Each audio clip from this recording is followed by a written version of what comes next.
great song, isn't it? Neil Sedaka, absolute legend of composing great pop songs.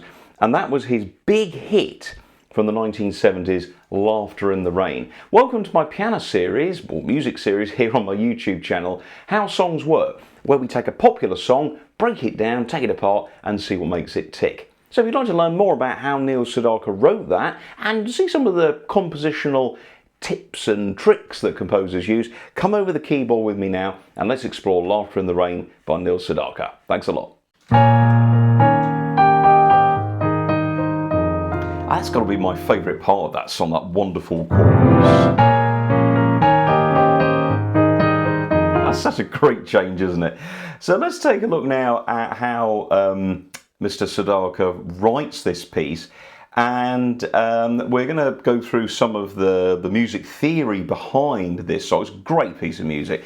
Scarily, about 50 years ago now, 2025, we're recording this video, and I was very pleased to play this on a live stream a little while back for a music student of mine called Rob, and he said when me and my lady wife were courting in the old days, as he put it, he said this was our song. So I said, well, but he said, could you play it on your request show? And I said, I'd be very pleased to do that.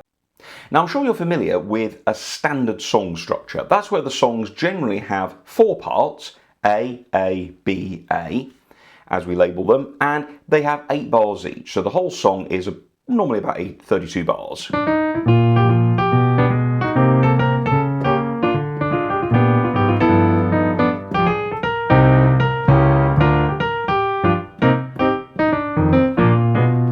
Okay, so that's the first 8. That then repeats, there's then a middle, and then that last bit repeats again.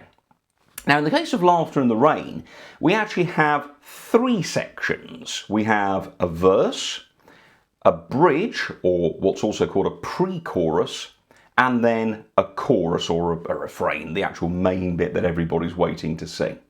Now, when Mr. Sedaka starts, we have a lot of notes in the melody. Strolling along country roads with my baby, it starts to rain, it begins to pour. Well, obviously Neil does it better than I do, but that's a representation of it.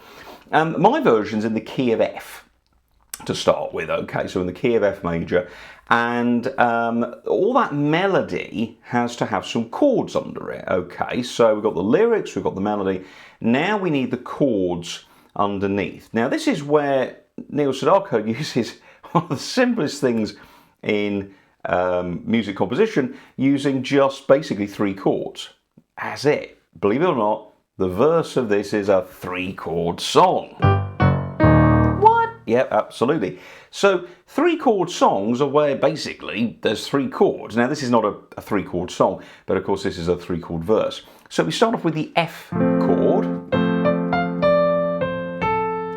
and then we go to G minor, G minor 7 I'm playing there, and then a C chord. F, stay on F, G minor 7, C.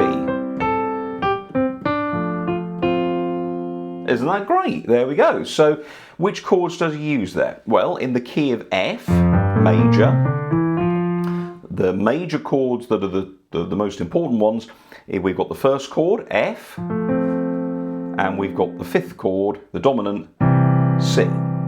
Okay?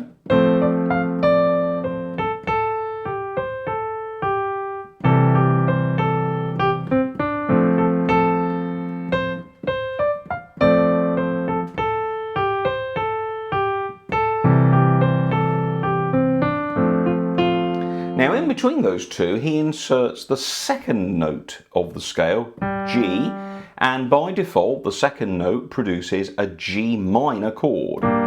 For a little bit of colour, we're going to put the 7th on the top, which is the F. And that completes the first part of the piece. 3 chords just used in the verse.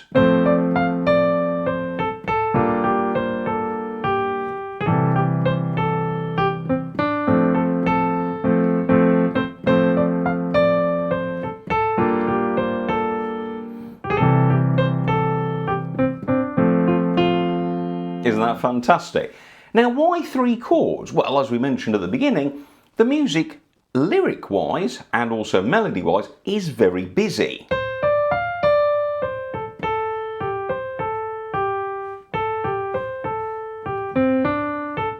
There's a lot going on there, isn't there? So if we had lots of chords, it would distract us from the lyric and the melody line. So that's why there's just 3. Absolutely fantastic. So we're using the tonic F chord, the dominant 5th, the C chord, and the second, a minor G minor. And we've put a 7th on there for fun. So that's our lovely verse. Let's play that again, and then we'll go into the bridge or the pre-chorus. 1, 2, 3, and 4.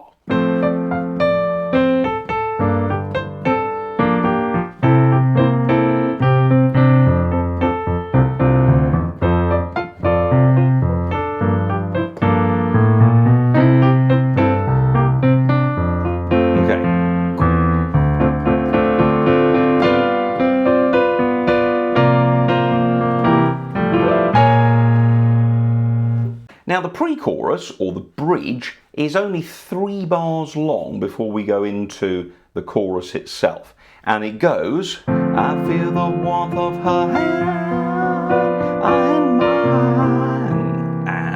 Oh, I left. It's not my key. Well, I try. What are we going there? Well, we've got a D minor 7, going up to a G chord, G7, and then C7. Now there are actually some variations on those chords in there, which we'll talk about in a second. But basically, again, 3 chords, look. D minor, G, C. Now the G and the C are dominant 7th chords, very strong, look. But the minor, D minor, is a D minor 7, so the 7ths on each chord. Now, if we take that melody for a second,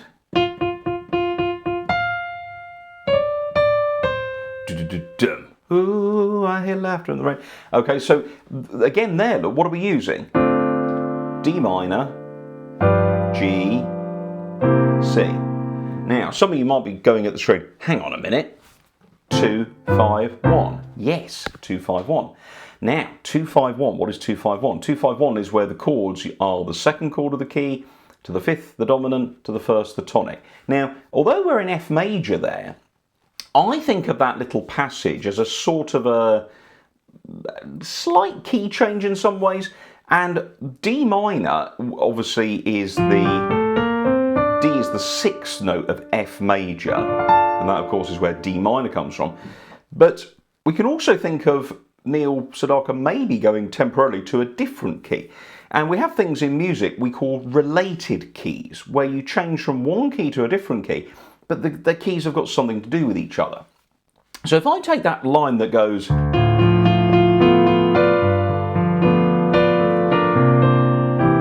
I could think of that sort of in the key of C, and I could think of it as a 2, 5, 1. 2, 2nd of C, look, 5th of C, 1st of C.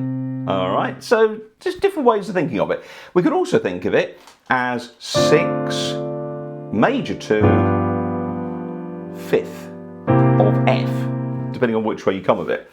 The related idea, though, if we think of it in the key of C major, is we say we've modulated or changed key to the dominant key. So the tonic key is F major, the dominant is C. So just for a moment, you can modulate, change key, into something that's related. So F major and C major are related because both notes are in both keys. Okay, so in musical speak, when we're in F, if we go to C major for a little bit, we say that we've changed to the dominant key of the original, which is F major. So we've got a D minor 7, look.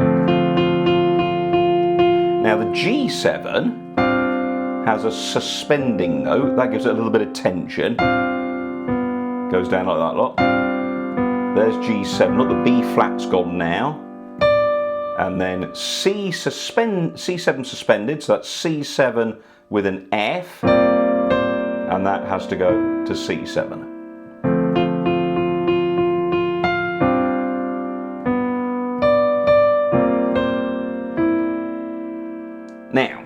That's a great key change. I really like that.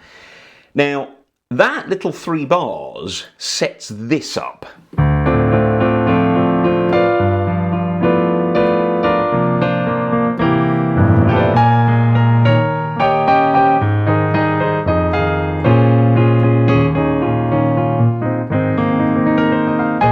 That wonderful lift in the chorus, and people, I think that's one of the reasons people love this song so much. It's got a great lift in the chorus. But suddenly, look, I'm playing on a load of black notes.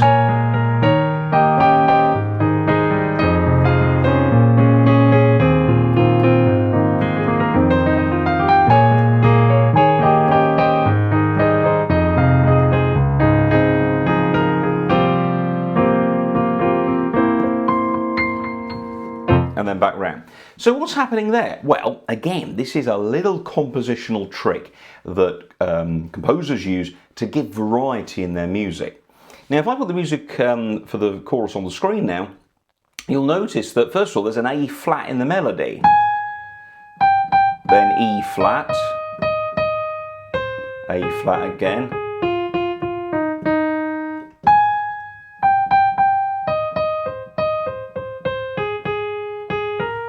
so we've now got B flat, A flat, and E flat. So that's 3 keys, A flat, B flat, and E flat. So if we go through our circle of fifths, the first flat that's added is B flat, the second flat is E flat, the next flat is A flat, but of course, when we're playing this sequence, listen to it, look. That chord, A flat major, sounds like the home chord. So this passage is actually in A flat major because we have a D flat major chord as well, don't we? And of course D flat is in the key of A flat major, that's right, 4 flats. So people go, well, hang on a minute, if we were in F, and we'll sort of say the bridge was kind of in F major with some changes, maybe a little temporary move to C. How the heck do we go from F major to A flat major? Well, this is where we use this little trick known as the minor third change. Thank you, very kind. The minor third. So when we look at musical keys, we tend to think of keys as being related in different ways. So we think of C major and A minor. They're related, aren't they? Major and minor. Okay, F major relates to D minor. Every major key has a related minor and vice versa. But there's this little thing in music where keys are intrinsically linked by the circle of fifths. So we talked earlier about F major and changing to C major. That was the dominant, the tonic key to the dominant key. That's a fifth. So when you actually look at the circle of fifths, if you look at the top, the bottom, the left and the right points, you'll actually get 4 notes that are a minor third apart. So for example, if I take my F note and then I go up a minor third, which is 3 semitones, 1, 2, 3, aha, I land on A flat. Do it again, look, A, B flat, B, C, C sharp, D, and D, E flat, E and F. And I can carry that pattern on, you see. And look at that, look. That's where we get our diminished 7th chord from. So we can go from F to A flat, or F to D, or A flat to B, and the change really works really well. And that's what happens at the end of the pre-chorus. We modulate into a minor third above. So it gives the whole thing a lift, but we're going to a related key. Now, how do we know that that's what's going on? Well, first of all, the first chord in the chorus, normally Neil does a, and he comes in with a nice B flat minor 7. So I've got B flat minor 7, which then goes to E flat 7, and then I go to A flat major 7. Now listen to that change, look. You should be hearing it. Yeah, it's our old friend. 2, 5, 1, 2, 5, 1. It's 2, 5, 1.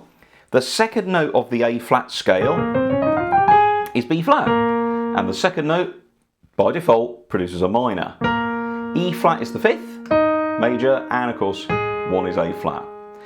It then carries on to F minor, which is the 6, goes back round to the 2, back to the 5 and the 1, and the 6 and the 2, 5, 1, 6, 4, and then drops on to 3. But we'll talk about that in a second. So he's using 4 chords basically in that section. We've got the 2nd minor to the dominant 5th, E flat, to A flat major with a 7. That goes down to the 6, which is F minor. And those 2 notes are, that's A flat major and F minor, they're related keys. Then we go back to 2, 5, 1, 6, back to 2, back to 5, back to 1, 6, and then we're going to go on to the 4th chord, which is the subdominant. Now, we've now got to get back to the verse, which you may remember was in the key of F. So we want to set something up that tells the listener we're going back to F major. So how do we do that? Do we go up again a minor 3rd? No. Do we go to the related minor F minor? No. Well, no, we go something really simple. We use a dominant 7th chord. Dominant 7th chords are so called for 2 reasons. One, they're based on the dominant note of a key. That's why they're called dominant 7s. So if C is a dominant chord, you say to yourself, what's a 5th or below C, or what is C a 5th above? Perfect 5th is F, okay? So C is the dominant chord of F major. But we can reinforce that by adding the 7th above the C chord, but it has to be the note that is from the key that it belongs to. So in F major, B is a flat, and that really goes, we're going to F. We'll get the notes right.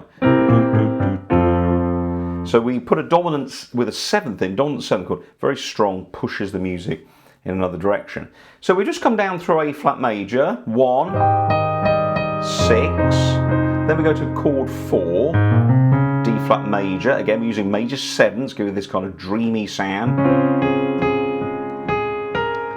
And then very handily in A flat major, look, the 3rd note just so happens to be C natural. So we can use that as our change point. So if we just drop onto that, and then instead of playing C minor, we make it C major, and put a 7th on, make it a dominant C chord, that's major 7, look, but in F major, B's are flats, so then we can go back to the first bit.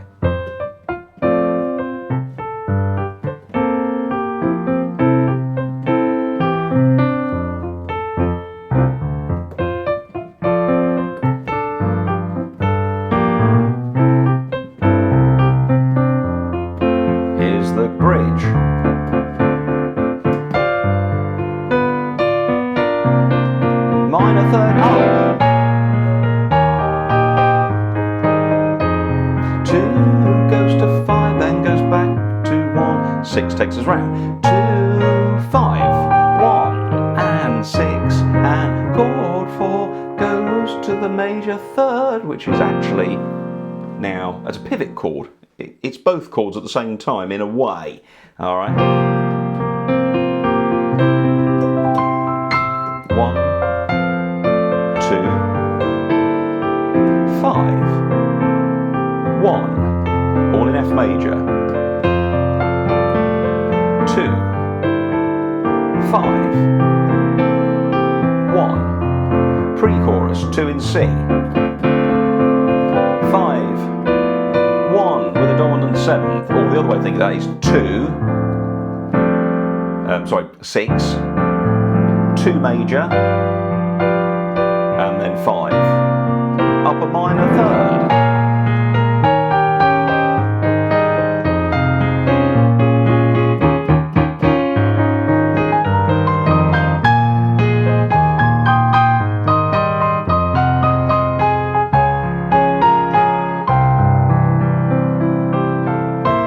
And then there's a little bit on the end.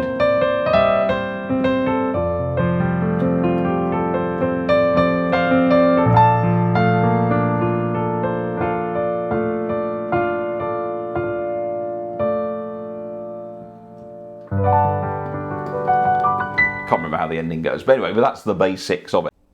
So there we go, everybody. Neil Sedaka's Laughter in the Rain. Hope you enjoyed exploring the nuts and bolts of it, and you can see that it's not actually that complicated, and that doesn't demean the song in any way, but in terms of the actual tools and the materials used, it's a cracking song. But that just shows, doesn't it, what a great songwriter Neil Sedaka is, and still going strong. Ladies and gentlemen, thank you for watching Keyboard Skills Pro. My name is Tom Horton. Please do hit subscribe, give us a thumbs up, and check out some of the many other organ, piano, keyboard, music theory videos here on my channel. If you've got any comments, pop them below, or like me to do any future songs in my How Songs Work series, I'll be very pleased to do that for you.